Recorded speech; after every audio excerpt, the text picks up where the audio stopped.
ఉమ్మడి ఖమ్మం జిల్లా వ్యాప్తంగా భారీగా వర్షం కురవడంతో ఎగువ దిగువ ప్రాంతాలన్నీ జలమయమయ్యాయి. అన్ని ప్రాజెక్టులు జలకల సంతరించుకున్నాయి. 3 రోజులుగా చెదురుమదురుగా వానలు పడుతుండగా నిన్నటి నుంచి భారీగా వర్షం కురుస్తోంది. దాంతో ఖమ్మం నగరంతో పాటు పరిసర ప్రాంతాల్లోని అనేక చోట్ల నీరు చేరింది. పాత బస్టాండ్, శ్రీనివాస్ నగర్, కవిరాజ్ నగర్లో మురుగునీరు రోడ్లపై ప్రవహిస్తోంది.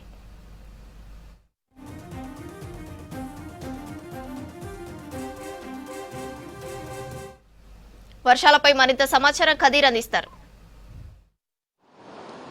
ఉమ్మడి ఖమ్మం జిల్లా వ్యాప్తంగా గత 3 రోజుల నుంచి చెదురుమదురు వర్షాలు కురుస్తున్నాయి. కానీ నిన్న రాత్రి నుంచి ఎడతెరిపి లేకుండా వర్షం కురుస్తున్న కారణంగా ఉమ్మడి ఖమ్మం జిల్లా వ్యాప్తంగా ఉన్న వాగులు, వంకలు, చెరువులు, ప్రాజెక్టులన్నీ కూడా నిండుకుండా తలపిస్తా ఉన్నాయి. ప్రస్తుతం ఈరోజు వినాయక చతుర్థి ఉన్న నేపథ్యంలో ఇక్కడ భక్తులకు కూడా కొంత అంతరాయం ఏర్పడింది. అనేక గణేష్ మండపాల్లో కూడా వినాయకుడిని కూర్చోబెట్టుకునే పరిస్థితి కనపడటం లేదు. ఈరోజు జిల్లా వ్యాప్తంగా చూసుకున్నట్లయితే పాలేరులో ఉన్న రిజర్వాయర్, అదేవిధంగా వైరాలో ఉన్న రిజర్వాయర్, కిన్నెరసాని ప్రాజెక్టుకు, దాంతోపాటుగా తాలిపారు ప్రాజెక్టుకు భారీగా వరద నీరు చేరుతా ఉంది. దాని కారణంగా లోతట్టు ప్రాంతాలకు వరద నీటిని విడుదల చేస్తూ ఉన్నారు. ప్రస్తుతం ఎక్కడ చూసినా కూడా వర్షం కురుస్తున్న కారణంగా అనేక కాలనీలన్నీ కూడా నీట మునిగిపోవడం జరిగింది. ఆ కాలనీల్లో నుంచి బయటకు వచ్చే పరిస్థితి కూడా కానరావటం లేదు. అనేక కార్పొరేషన్, మున్సిపాలిటీలు, గ్రామ పంచాయతీలలో అన్ని ప్రాంతాల్లో వరద నీరు భారీగా వచ్చి చేరింది. దాని కారణంగా ఆ మురికాలలోకి నీళ్లు ప్రవాహం లేకుండా కొన్ని చోట్ల అడ్డుగా ఉన్న నేపథ్యంలో కాలనీలతో పాటు అనేక ఇండ్లలో కూడా వరద నీరు చేరుతా ఉంది. ప్రస్తుతానికి ఇప్పుడు చూస్తే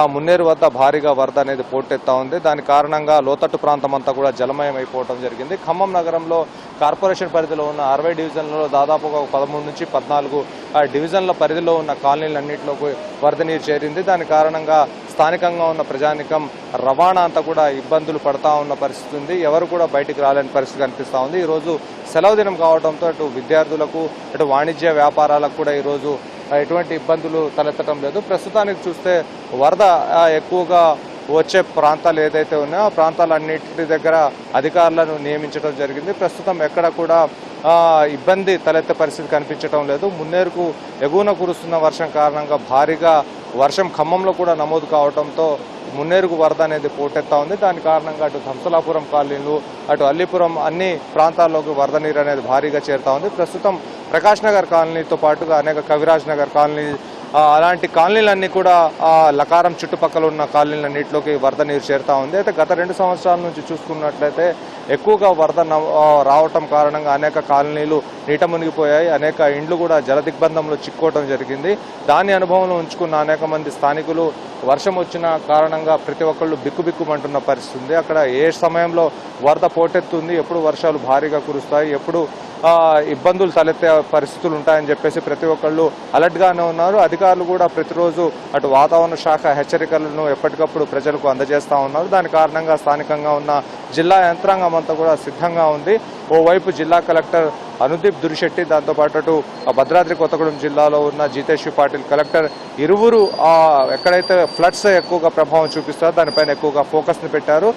ఇక్కడ పోలీస్ కమిషనర్ సునీల్ దత్తో పాటు అక్కడ భద్రాద్రి కొత్తగూడెం జిల్లా రోహిత్ రాజ్ ఎస్పీ లోతట్టు ప్రాంత ప్రజలను అప్రమత్తం చేయడంతో పాటుగా వాళ్లకు ఎలాంటి అసౌకర్యం కలిగినా, ఒకవేళ వరదలు వస్తున్నాయని చెప్పేసి తెలిసినా డయల్ 100 కాల్ చేయాలని చెప్పేసి వాళ్ళు సూచన కూడా విడుదల చేయడం జరిగింది. దాంతోపాటుగా ఇరిగేషన్ శాఖ ఎక్కువగా ఎప్పటికప్పుడు అప్డేట్ అందిస్తూ ఉంది. లోతట్టు ప్రాంతాలు ఎక్కడెక్కడ ఉన్నాయి, ఎక్కడ ప్రజల్ని అప్రమత్తం చేయాలనే దాని గురించి ఉన్నతాధికారులకు సూచన చేస్తూ ఉన్నారు. దాంతోపాటుగా జిల్లాలో ఉన్న 3 మంత్రులు తుమ్మల నాగేశ్వరరావు, పొంగులేటి శ్రీనివాసరెడ్డి, బట్టి విక్రమార్క వర్షం కురుస్తున్న ప్రతిసారి ఇక్కడ అధికారులను అలర్ట్ చేయడంతో పాటుగా ఎలాంటి సహాయక చర్యలు కావాలి అనే దానిపైన ప్రతిరోజు వాళ్ళు ఆరా తీస్తూ ఉన్నారు. ఎక్కడైతే ప్రజలు ఎఫెక్ట్ అవుతారని చెప్పేసి భావిస్తూ ఉన్నారో దానికి ఎలాంటి అక్కడ ఇబ్బందులు తలెత్తకుండా చర్యలు తీసుకోవాలనే దానిపైన సూచన చేస్తూ ఉన్నారు.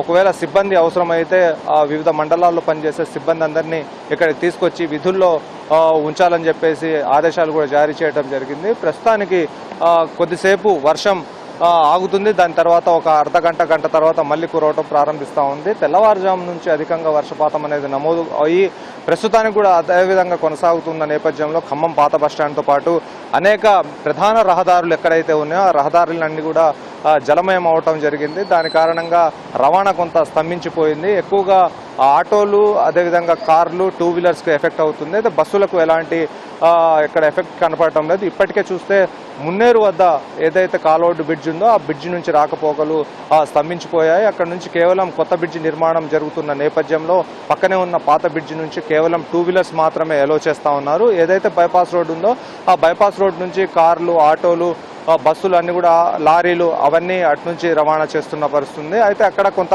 ట్రాఫిక్ జామ్ అనేది అవుతా ఉంది. సెలవు దినాల్లో అక్కడ కొంత సెలవు దినంతో పాటు అక్కడ వర్షం నమోదైన కారణంగా ఆ ప్రాంతంలో కొంత ట్రాఫిక్ జామ్ అనేది ఎక్కువగా అవుతుంది. దాంతో పాటుగా అనేక ఏజెన్సీ ప్రాంతాల్లో వరద అనేది ఎఫెక్ట్ ఉన్న నేపథ్యంలో అక్కడ ఇప్పుడు ప్రస్తుతానికి గతంలో లాగా పూరిగుడిసెలు లేనందున ఆ స్థాయిలో ఎఫెక్ట్ అనేది కనిపించటం లేదు.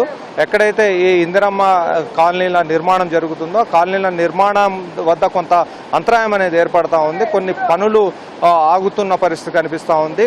ఏదైతే వరద తక్కువగా ఉన్న ప్రాంతాలు ఉన్నాయో ఆ ప్రాంతాల్లో అధికారులు ఎప్పటికప్పుడు అక్కడున్న ఇండ్ల నిర్మాణం పూర్తి చేయడం కోసం సూచనలు చేస్తున్న పరిస్థితి కనిపిస్తూ ఉంది. కానీ ఉమ్మడి జిల్లా వ్యాప్తంగా ఒక గ్రామాన్ని కూడా మినహాయించకుండా ప్రతి గ్రామంలో, ప్రతి మండలంలో వర్షపాతం అనేది నమోదవుతూ ఉంది. దాని కారణంగా జిల్లాలో భారీగా వర్షపాతం అనేది నమోదైనట్లుగా తెలుస్తూ ఉంది. అయితే మొన్నటి వరకు ఈ నెలలో యాక్చువల్గా జూలై చివరి నుంచి వర్షాలు మొదలుకొని ఎగువన కురుస్తున్న వర్షాల కారణంగా ఉమ్మడి ఖమ్మం జిల్లా వ్యాప్తంగా ఉన్న ప్రాజెక్టులన్నీ కూడా నిండుకుండం తలపించాయి. కానీ ఒక 3 రోజుల నుంచి నిర్విరామంగా ఖమ్మం జిల్లాలో కూడా భారీగా వర్షాలు నమోదు కానప్పటికీ నిన్నటి నుంచి చూస్తే భారీగా వర్షం అనేది నమోదవుతా ఉంది. అనేక చోట్ల భారీగా వరద నీరు అనేది వచ్చి చేరింది. కానీ నిన్నటి నుంచి ఖమ్మం నగరంతో పాటుగా సమీపంలో ఉన్న అన్ని ప్రాంతాల్లో వర్షం అనేది కురుస్తూ ఉంది. దాని కారణంగా అన్ని జలాశయాలన్నీ కూడా నిండుకుండం తలపిస్తున్న పరిస్థితి కనిపిస్తూ ఉంది. అటువైపు అనేక కాలనీలన్నీ కూడా ఇప్పటికే నీట మునిగిపోవడం జరిగింది. ఇదే విధమైన వర్షపాతం అనేది కొనసాగినట్లయితే అనేక కాలనీలు నీట మునిగిపోయే పరిస్థితి కనిపిస్తూ ఉంది. దాంతో కొంత యాక్చువల్గా గత 2 సంవత్సరాల నుంచి ఉన్న ఎఫెక్ట్ ఖమ్మం నగరంలో ఉండకపోవచ్చు. ఎందుకంటే అనేక చోట్ల ఏదైతే కాలువలు ఆక్రమించుకొని ఇండ్ల నిర్మాణాలు చేపట్టి అక్రమ కట్టడాలు చేపట్టి ఉంచారో వాటినన్నింటినీ కూడా ఈ సమ్మర్లోనే తొలగించడం జరిగింది. దాని కారణంగా అనేక లోతట్టు ప్రాంతాల్లోకి వరద నీరు సాఫీగా వెళ్ళిపోయే అవకాశం ఉన్న నేపథ్యంలో ఎక్కడ కూడా ఇబ్బంది తలెత్తకుండా అనేక చోట్ల లోతట్టు ప్రాంతాలన్నింటినీ కూడా మైదాన ప్రాంతాలుగా మార్చడం జరిగింది. ప్రస్తుతం ఏజెన్సీలో కొంత ఎఫెక్ట్ అయ్యే పరిస్థితి కనిపిస్తూ ఉంది. నిన్న మొన్నటి వరకు చూసుకున్నట్లయితే గోదావరి వద్ద 2వ ప్రమాద హెచ్చరికను దాటి 3వ ప్రమాద హెచ్చరిక జారీ చేస్తారు అనుకున్న నేపథ్యంలో 52 అడుగుల నుంచి మళ్ళీ క్రమంగా తగ్గుతూ 39 అడుగులకు సడన్గా వచ్చి చేరింది గోదావరి నీటి మట్టం అనేది. అది కేవలం గోదావరి అనేది ఎగువన కురుస్తున్న వర్షాల కారణంగానే క్రమంగా పెరుగుతుంది. కానీ ఇక్కడ భద్రాచలంలో వర్షపాతం అనేది భారీగా నమోదు కాకపోవడం వల్లనే ఈ ఆగస్టు నెలలో ఇక్కడ ప్రమాదం అనేది తప్పినట్టుగా తెలుస్తూ ఉంది. ఏది ఏమైనా కానీ ఉమ్మడి ఖమ్మం జిల్లా వ్యాప్తంగా వర్షాలు కురుస్తున్న నేపథ్యంలో ప్రస్తుతం ప్రజానికం కొంత ఆందోళన వ్యక్తం చేస్తూ ఉంది. గణేష్ మండపాల వద్ద ఉన్న భక్తులందరూ కూడా కొంత అసౌకర్యానికి గురవుతూ ఉన్నారు. వారి పూజా కార్యక్రమాల్లో కూడా కొంత అంతరాయం అనేది ఏర్పడతా ఉంది. ఇది మొత్తానికి